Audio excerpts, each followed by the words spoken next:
Hello and welcome along to another episode of this FIFA 19 Lower League career with Crewe Alexandra. It's Season 2, Episode 7, and as promised we're back today to finish off, hopefully, Season 2. We start on the calendar so you can see the results since you were last with me. The last episode culminated in a 4-0 win away at Coventry after a disappointing first two games. We followed that up with a 3-0 win against Blackpool as we really got into the groove coming down the home stretch. We did lose 2-0 away at Charlton, a side that are up in the top 6 or 7 and looked far better than us on the day, before moving into March. Our first game of that month was against Swindon, a comfortable 2-0 win at home, followed by a 2-0 win at Mansfield in one of our best performances yet. We then played against Millwall. Again, we looked completely outclassed in this game, but somehow managed to win it 3-1, which we certainly had no complaints about. We then played against Shrewsbury. We drew 1-1 away from home, and how we got a point I'll never know. It was a very late goal in that one. And then even more surprisingly, we won 1-0 at home to Rotherham, despite being completely outclassed in this one. And then into April, we're playing Accrington today, but we've had a few games already. Peterborough were the first, we won it 2-1, and Lord knows we didn't deserve to win that one. We then played promotion rivals Birmingham, won 4-0 away from home. It was 1-0 till late on, and then they chased the game, unfortunately, and it just went wrong for them. The same happened against Barnsley. It was 1-1 till the 77th minute. Morris put us 2-1 ahead. They went all out attack, and we managed to pick them off twice more. And then we won 4-2 away at Bradford as well, but we completely deserved that one. The last game was against Scunthorpe. We let in a 93rd minute equaliser, a minute after the stoppage time was supposed to end, and that means it's a little bit nervy going into today's game. But at least it means it's not an anti-climax. We've got Accrington in the first of the games today, where we're hoping we can wrap up promotion. As you can see, we've been on a pretty good run, but the last game is against the mighty Sunderland, which could yet be very crucial.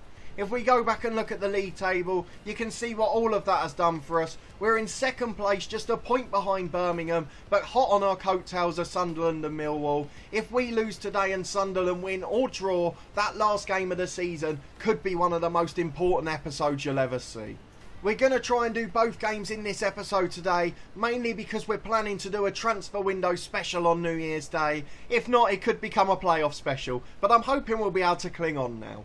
Obviously, those of you that play the game will know there have been a lot of issues with career mode recently, most importantly with training and player ratings. The amount of times we've levelled players up and then they've stayed on the same rating because of this issue. It's very frustrating, but it does mean that our players' attributes are better than the rating they've got. So Ampadu's actually 74, the front two should be 71 and 72, and a few of the other lads as well have suffered as a result. Justin should be one higher, as should George Ray, the centre half.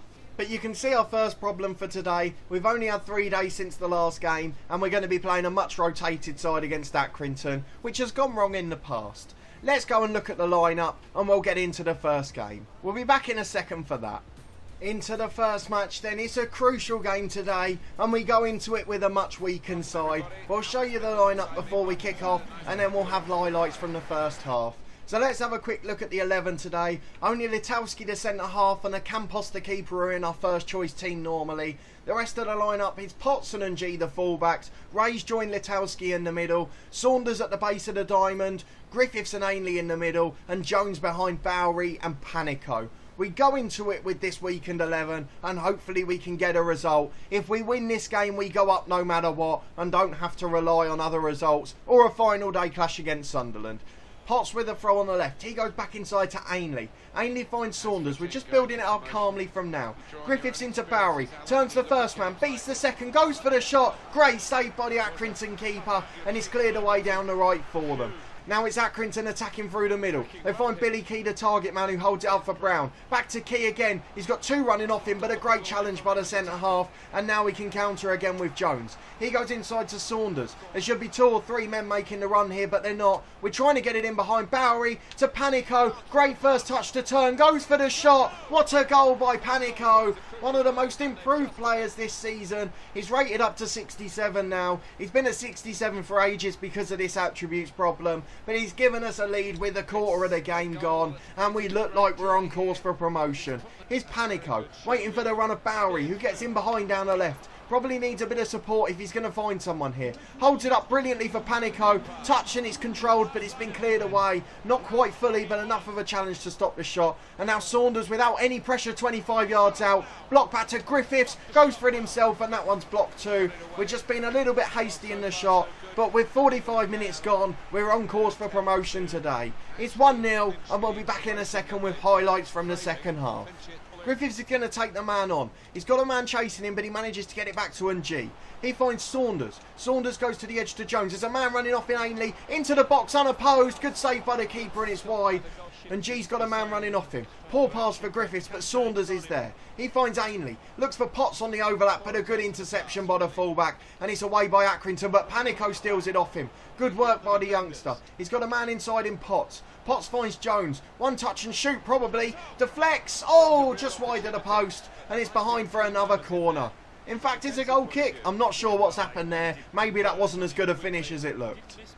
Let's make the 3 subs then. It's the usual tired legs, in terms of positions anyway. Mason will come on. We'll give Potts a rest at left back for him. Ainley looks a little tired as well. I don't know who we can bring on there. We've got Thomas, who's a good young central midfielder. He can come on. We'll put him in the attacking role and drop Jones in. He's probably the next most tired, actually. I don't know who else we can bring on. Maybe Evans. He's been good when he's come on. He scored a goal in one of the few games beforehand. So, in fact, we'll take Griffiths off and make sure that we haven't got too many of the youngsters on the pitch. Thomas goes to the right of the diamond and Evans in behind the front two. Mason the left back. We're getting a bit nervy as we try and hold on. Maybe we're just overplaying slightly as a result. Saunders gets it out to the left back again in Mason. Mason inside to Panico. Mason's making that run again, and now he's got acres of space to run into. Can we get a man in the box? We've got 2 in there if we can find it. Got to be a foul, referee, and there should be a yellow card too. A terrible tackle, and we've got a free kick in a dangerous position on the left. Panico's going to deliver it towards the front post. Back to Mason, but it deflects on its way through, and Mason's there closing down in the end. Harvey Rogers in the middle of his own box for Accrington. Long ball headed away from Ng. Bowery's not going to get there, and Accrington can bring it away. Hughes in the centre half area. Finds McConville. Now Keneally. Keneally over halfway to Billy Key. He finds Brown on the overlap. Let's not throw it away late on again. And Litowski makes a good challenge, but it's still a throw-in in an attacking position for Accrington. The throw will be taken on the left by Wood. Wood finds Conville. Wood again into Billy Key. It's into the box. That's dangerous and it's a goal. We've let in a late equaliser for the second game in a row. At least this time we've got a few minutes to get a goal. But that was so against the run of play. I think it was their first shot on target of the match. We've got the ball from the kick-off with Panico. He gets it up to Bowery. Bowery's got a man running off the left in Jones. Jones gets it up to Evans, the substitute. Is anyone going to run off him? It doesn't look like it, but Ng finally turns up. He's got a chance to deliver it into the box. Panico's there, good header, but it's at the keeper, and he can easily hold that. We're going to draw 1-1, and we need to see what Sunderland have done. Cross your fingers, everyone. Sunderland have drawn. As long as Millwall haven't won, they did. We're not up yet. Let's not count our chickens too early. We are not promoted yet. I'm pretty sure Millwall can still catch us. It will just depend on what the goal difference like. We'll go and have a look at the table. The board keeps saying we're not on track for brand exposure. I don't know what more I can do other than be successful. Millwall were 3 points behind us. What's the goal difference like? Theirs is plus 30. Ours is plus 41. So hopefully there won't be an 11 goal swing. But Sunderland could spoil our party yet. We'll be back in a moment with highlights from the second game. The crucial one against Sunderland. Where if we get a result, we will definitely be promoted. At the second time of asking. Right, we're into the final game of the season against Sunderland. We can see Kone's playing for them, which is going to make things difficult, but we've got a really decent side now. Hull's finally had a ratings boost, as have a couple of the others. A Campos I've noticed has got one. I'm not quite sure why. The training said they hadn't, and the ones that they said had gone up haven't either, so I have no idea what's going on. Neither do most of the players playing FIFA career mode, so we'll just see what happens. If the ratings fluctuate, we won't worry too much, as long as we can get promotion on the pitch. We'll be back with highlights from the second game in a moment after I've taken you through the lineup. It's a Campos in goal, McQueen and Justin are the fullbacks with Ampadu and Litowski at centre half, Manjek at the base of the diamond and Panzu and Neidham on the wings and Morgan Gibbs White in behind Morris and Pole. We'll be back in a second for the first half. Referee. It's a free kick in a dangerous position for Sunderland. Not their first of the match, but this one's forced a shot and it's deflected behind. I think it's going to be a goal kick actually. Maybe there was no touch on it at all. Can we hold on till half time? Pelly Ruddock's at the front post to deal with the cross. Beats him though, nodded away. I don't know who got there in the end, but it's Sunderland coming forward again down the right. Inside to O'Neill, go for the shot from the edge, deflects and it's lightly through to Campos, who rolls it out for Justin. Morris cuts the ball back for Manjek. Inside to Ruddock. Ruddock fights Gibbs White, it deflects and now Pole's up. What's the keeper doing? Pole doesn't get there and it's cleared away. McQueen might shoot here, deflects away to Pole again. Pole goes inside, it's a terrible pass. What a scrappy end to the first half, and at the break it's 0-0. We're doing enough, but only just. We'll be back in a moment with highlights from the second half. Considering we've got our best 11 out, we're not going to make any changes just yet, and we'll see it out for a few more minutes. Neidham tries to clear, but it's a terrible touch. Back to the edge, and Campos makes a good save.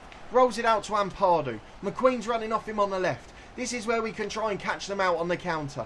We've absorbed the pressure and now can we get in behind? Carlton Morris holds it up. Finds Morgan Gibbs White. Trying to put it in for Pole. It's just over here. Back to Morgan Gibbs White again. It's a poor ball.